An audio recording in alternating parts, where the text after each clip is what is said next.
All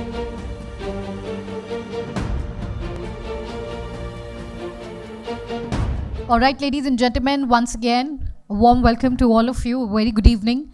Post lunch, our first session, and it's a very interesting topic.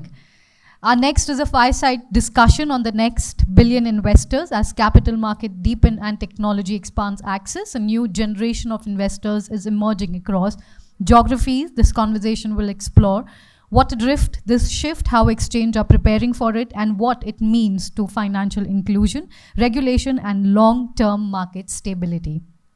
Well, I know we've just been back from the lunch, but I hope we have a higher energy in welcoming our panel on stage. Please join me in inviting Miss Shipra Chadha from Nasdaq, bringing a global markets perspective on investor participation and capital access. Yes, we can together give a huge round of applause, please. Pleasure having you here with us. I love your sari, by the way. Next, we have Mr. Shailesh Pathak from the National Stock Exchange of India at the forefront of India's rapidly expanding investors ecosystem. A very good evening to you, sir. Pleasure having you here. And to moderate this, ladies and gentlemen, the Fireside Chat, I would like to invite Ms. Naina, a seasoned corporate reputation strategist at Edelman for over the 2 decades of experience, aligning brand communications with institution action, leading stakeholders engagement, executing positioning, and crisis strategies.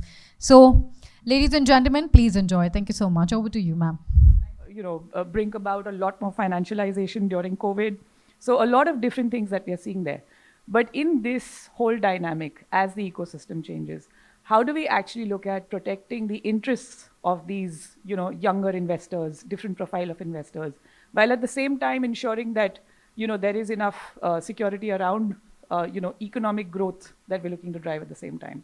So if I could start with you, Shipra, if I had to ask you, when you look at the global south, falling age of investors in the range of maybe 25 to 30, versus when you look at the US and Europe, much older. The way they invest is different, what they invest in is different. It's more than just buying phones, it's also about buying assets per se.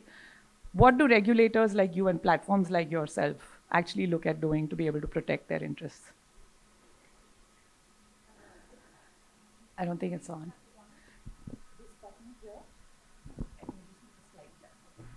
Yeah. Thanks, Naina, for inviting me here and for a very good start to the session and a great question. And it's an honor to be sharing the dais with Mr. Pathak, who's a fellow IIM Calcutta alumnus. So, that's a nice way to kick off things. So, in terms of the way the global south invests or the newer age investors invest, I think it's completely different from what we've seen historically, or what we've seen historically has been, wealth preservation in terms of, say, a 50-year-old fund manager sitting out of, say, New York. Think of the different way a 25-year-old sitting in, a mid-tier or tier 2 town in India is going to invest. He or she would probably be, it would be digitally native, it would be mobile first, it would be theme based, it would be a lot more adventurous in terms of the money that they're looking to put across assets, right? They're going to think of the world in a much more connected way. They're going to be globally curious. They're not going to look at borders the way a 50-year-old fund manager looked at it. And that retailization of the way wealth is going to be created as against how say the institutional way of preserving wealth, that's a completely different change in ethos. And I think institutions such as Nasdaq are positioning themselves and are understanding themselves to the largest extent possible to serve this new dynamic class that is upcoming and that's going to pave the way ahead for the future. I think not just in terms of infrastructure, which is of course very needed, from having the right kind of infrastructure play and making sure that the guardrails that you're building in terms of technology are so sacrosanct that an investor today has complete confidence and trust in knowing that the platform you're building offers the lowest latency possible. It offers you the chance to be as globally curious that you want, explore new asset classes. I think one, of course, is furthering that. but at the same time having the trust of the new consumer, right, to ensure that that money, that wallet is safe, is going to be paramount. I think with the advent of retail flows, there will also be an advent of similarly positioned bad actors, manipulation and so on in the market. And I think platforms such as Nasdaq, so we consider ourselves the trusted financial fabric of the ecosystem. And through tools such as regulatory automation, surveillance, some of the other technology innovations that we do in, as large technology-led exchange, I think those practices are going to be of utmost importance in ensuring that this wealth creation it's not hot money, but it's money that stays. It's money that, circulates and helps the economy grow, irrespective of whichever economy it is. Since you spoke about tech and innovation, I want to ask you a follow-up question, and then I'd love for you to come in on this as well, Shailesh. When we look at tech, when we look at innovation, innovation can be a double-edged sword when it comes to a space like this. How do you look at optimizing, maximizing, while at the same time ensuring that you're not stifling innovation, and at the same time protecting the interests of your investors? So how important is tech for Nasdaq, for instance? How important is it from a business operations point of view, as well as from an innovation point of view? Right. So I think similar to, how the investor today or the new age investor today will not think of borders or currency in the way that historically has been thought of. Similarly, technology is going to be something that is just a byproduct, right? I mean, just look at India, right? Where multi-billion-dollar internet users, maybe billion internet users, and out of that, say 150 million people on, investing in capital markets.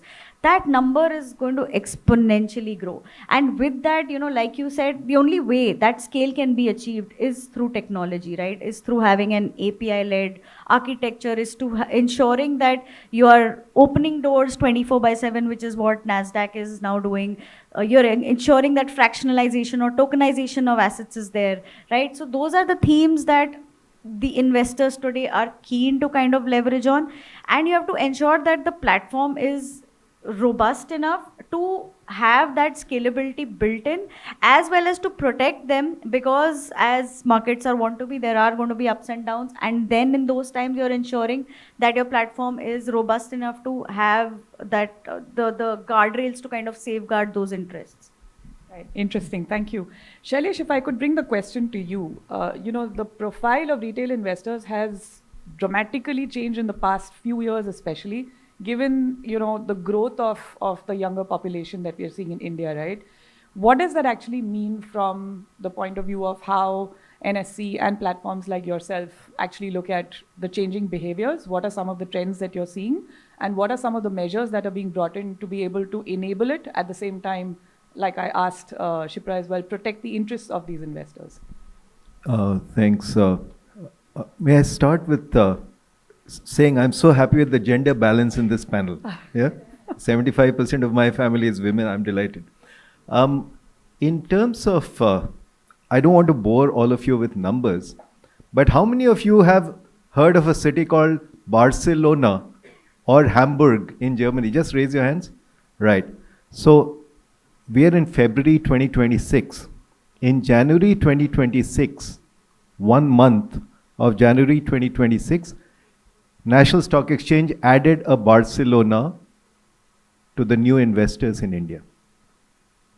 That's the kind of explosive growth that we're going through. And just to substantiate this, 6 years ago in February 2020, we had maybe slightly less than 30 million investors, 3 crore investors. And we have everyone's PAN, so we know exactly how many unique PANs, permanent account number. That 3 crore is now today 13 crore, 3 to 1 3. That's explosive growth anyway, right? And is it because India is growing in population? Not really. That is only one of the factors. India is becoming richer, people have more money to spend, and people are willing to invest in the capital markets. I mean, grandmother's time, They used to put currency notes in trunks and under mattresses. Parents' time, your parents would have invested in immovable property and fixed deposits. And today you are ready to talk about the capital markets. And just to extend this beyond India, whatever is true for India is going to be true for the global south. And whatever solutions we are developing in India are going to be replicable over the global south. And I'm happy to talk about how this transition happened. But the most heartening thing about this is the proportion of younger people. So I have some numbers here.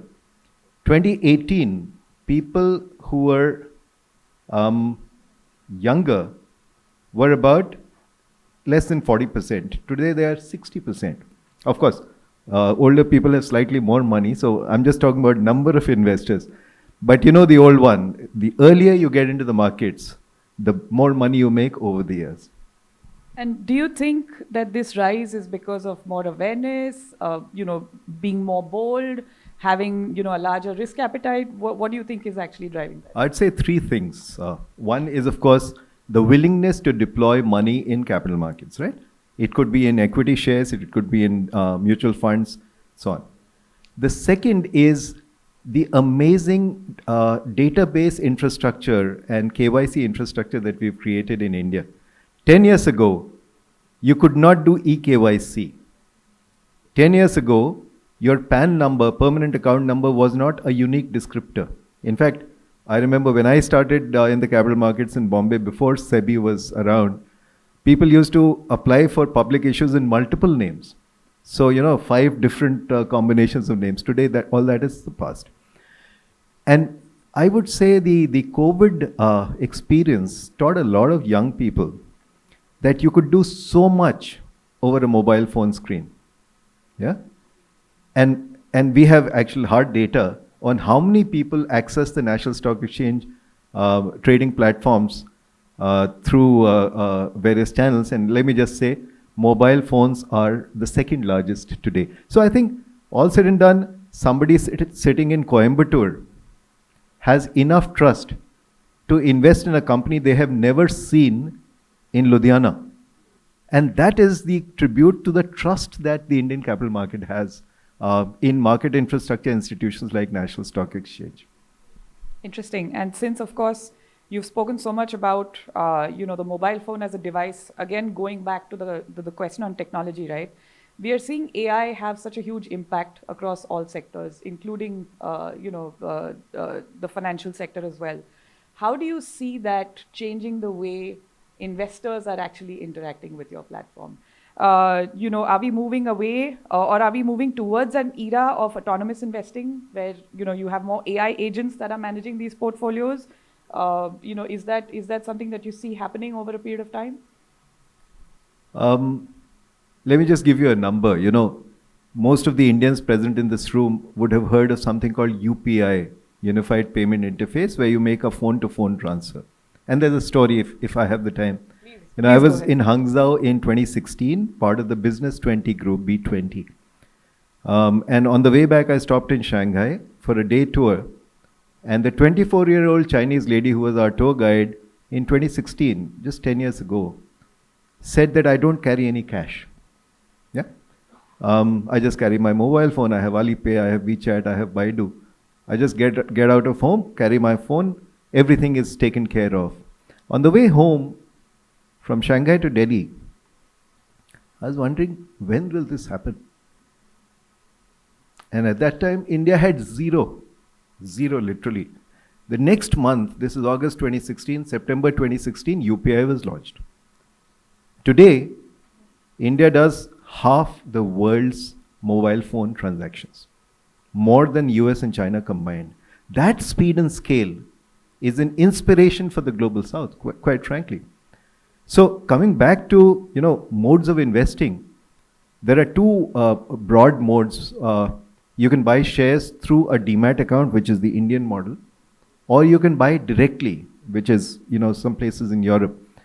Now we are noticing, coming back to UPI, that the number of transactions that UPI does in the whole month, National Stock Exchange does in one day. of 6 hours, 15 minutes, one trading day.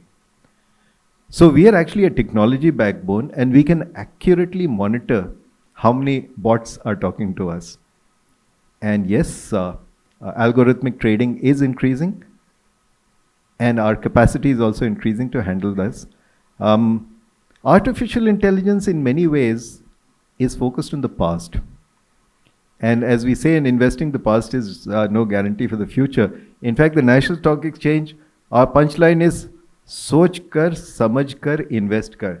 We must be one of the few companies who are saying, please don't buy. Plus, please think about it. Please understand it. Only then invest, right? So we'll keep keeping investor interest and investor protection foremost. Thank you for that. If I could dig a little deeper and take this question, more, outside India, for instance, and look at cross-border investments. What is your view on how, the changing profile of investors is actually looking at cross-border investments to be able to invest beyond what the opportunities look like in India? So, different geographies, and I'm sure you'd like to add here, different geographies have different regulations. As an Indian, can you invest in the US markets? The answer is yes. There are feeder funds. And the big innovation that the government of India and authorities have done is something called Gift City. Those of you who have not visited Gift City, please do some more research. You can actually open a company in Gift City to access international markets. So today we have the National Stock Exchange for domestic capital markets, and we have our subsidiary in Gift City called NSE IX, which can enable you to access international markets. Once again, most of the IPOs in the world are happening in India right now. They're not happening in London. In fact, we have more IPOs. Last year we did, in 2025, we did about 97 IPOs on the main board for large companies. And we did 99 IPOs for small and medium enterprises on our SME Emerge. So this is why we are a market infrastructure institution playing a role in India's economic development. Thank you for that, Shailesh.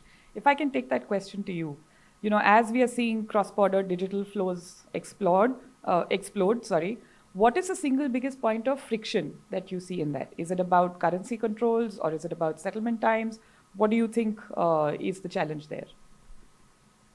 So in my view, currency settlement times, these are problems of the past. These are resolvable problems. The world has already moved towards quicker and faster and, keeping up with the demands of the consumer. I think alternate or varying types of KYC or varying types of regulation is still a problem that remains to be answered or solved for, and that is, what institutions are also building towards. Because today, a consumer in Coimbatore wants to invest in an ETF, they want to invest in a REIT, and they want to have access, reliable, trustworthy access to the right platform to do so, which I think is something that a lot of institutions globally and in India are working towards and doing a brilliant job of. The other thing is that there is, though we are, in fact, on your question around AI and automation, I think automated investment is something that is just we're literally knocking on that door right now, and it's something that's going to happen or is already happening. The experience that a retail investor will have going forward is going to be as close to the experience that an institutional investor has, right? They're going to have the same level of depth of analysis at their fingertips with AI, with the information world that we live in.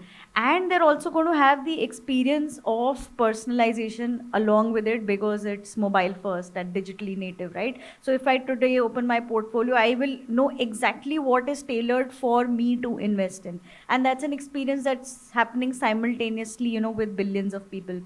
The other thing that I do kind of foresee happening is that the trust that you place with, so much technology around you, the trust that you place in the reliable institutions that have, built their credentials over years, that again continues to be heightened, right? So if, so for example, at Nasdaq, we have about 130 marketplaces that we power, with our own technology. We, cater to 4,000 odd institutions. I think the trust that you have built over years, that continues to hold you in good stead to make sure that technology and AI is a leverage that you enjoy, but with the guardrails that you've already built in terms of trust and know your consumer and interoperability across markets. Got it. Thanks for that. Shailesh, if I can ask you, when we are looking, looking at India again, we've witnessed the rise of the India Shield, where systematic domestic retail flows have successfully absorbed massive foreign investment sell-offs, institutional sell-offs. From a regulatory standpoint, do we see this as a permanent structural flaw, or how do regulators ensure that this retail resilience remains in the future as well? I think no country in the world develops without developing its own economy. You cannot export or import your way to wealth. In many ways, what's really happened is there was a Black Friday or Black Monday in 1987. And because of capital controls, Indian markets are completely unaffected. I slept through it. I was in ICICI those days. And not a ripple on Indian markets. Cut to 2005, when every single hiccup of foreign money going out used to lead to significant changes in the market. Today, I have a number for you. Foreign portfolio investments are at a 15-year low in India, and domestic institutions are at a record high. What does this signify? It signifies that people are making money in India, and they are putting that money in Indian capital markets, either directly or through mutual funds. And this is, I would say, a very good thing for India's future. If you look at the number I just shared, 3 crores to 13 crores in 6 years. In the next 10 years, this will definitely be more than 25 crore, 250 million people, right? And currently, with 130 million, if we take the investors in India, they would be probably the 12th largest country in the world or something, right? When we are 250 million, we'll be the 4th largest country in the world. That resilience will benefit our country in the long run, and which is why all the younger and smarter people in the audience invest in index funds. And Nifty 50 is the most liquid index fund. The best thing about the Nifty 50 is we periodically revise the companies in the 50. And if they are not up to it, we will replace them with better companies. Nifty 50. To add to what Shailesh mentioned, so globally investing is about 50-60 trillion dollars, right? And India would be maybe 5 trillion. Yesterday, Mr. Goyal, I think, and he spoke so beautifully on stage, and our vision is actually of being $30 trillion in 2047. So just imagine those numbers then, we're still talking of numbers in the here and now. It's so difficult to kind of forecast what is going to happen in 2047. So it just blows my mind away. That's actually a good number. $5 trillion is our market cap. And what's our GDP currently? Imagine when we go up to $30 trillion, our market cap. So typically, what's the relationship between GDP and market cap? Countries that are doing well will have a market capitalization higher than their GDP. So maybe 15 years ago, our market cap was less than 80% of our GDP. Today, it is 1.4x, 140% more. So, young people in India are voting for their future. Kudos to all the young people, yay. So if I had to take a reference to, let's say, the logistics industry, the supply chain industry, where we're looking at a lot more friendshoring happening, would you say that this is indicating a lot more friendshoring even in India, in the capital markets, where, regulators are ring-fencing investments to be able to keep them at home, while, of course, there is a lot more investment, cross-border investment that's also happening? So slightly more nuanced. You can ship a container from Dehradun to Amsterdam, and as you know, it's much cheaper on the ship than the land transport. But you can't ship a financial product because the same container works in Amsterdam and in Lucknow, But the financial product is heavily regulated and therefore jurisdiction specific. Having said that, I think the ABC strategy that we've seen since COVID, anywhere but China, is working. And in many ways, India is emerging as that trusted partner in the value chain of capital flows. The only other thing I'd like to add is, one of my friends set up a factory for medical devices for newborn babies. Yeah. So a baby is born and you clip this medical device onto the baby, the infant. 24 hours later, you know exactly what are the vitals of anything to worry about and so on. So most parents would love it, right? And he set it up in Shanghai again. And in 2017, the total number of births in China was 16 million, 1.6 crore. So this man estimated 1% growth rate. So from 2017, 16 million, it came down to 8 million last year. So he's not making money. And that is not a problem in India. That's an interesting example, interesting reference point. I want us to also look at, while the profile is changing, the way they're investing is changing, what would you say about whether, these investors are actually sophisticated enough to be able to fund the real economy? When we look at capital intensive areas like the EV sector, logistics, domestic manufacturing, what is your sense of, whether there is enough sophistication amongst these investors to be able to fund that real opportunity? I would like to hear from both of you. So let me just say, what is the capital market? Effectively, it's the interface between those who demand capital and those who supply capital. Yeah. And let me just say that there's a variety of suppliers of capital and there's a variety of demand for capital. So if you're running a FMCG outfit or an asset-light company, you don't need so much capital. If you want to set up an EV plant, you do. Similarly, on the other side, if you have something under construction, you have different suppliers of money. If you have a cash flow kind of annuity kind of business, you have the pension funds. So the question is the infrastructure represented by exchanges like us, is the infrastructure catering to all the suppliers of money? The answer is yes. Just to give you a number, 1 lakh crore is $1 trillion, or 1 trillion rupees. Total capital raised through IPOs in this financial year is 1.7 lakh crore. And today I dare say that, 20 years ago I used to hear about projects not happening because of lack of money. Today I don't hear of too many projects because there's no money. There is enough money. You have to structure the deal right. And the market infrastructure that we have, governed by SEBI, I think is world class. Right. So you're saying there are multiple avenues. It's just about the right opportunity and the right framework. A specific example, I used to be CEO of a company where nearly 49% was held by one of the largest pension funds in the world from Canada. And they had absolutely no problems in financing all the operational assets that we had, because this is the cash flow that's going to sustain over the next 20, 30 years. So once you de-risk the project, there are different kinds of investors.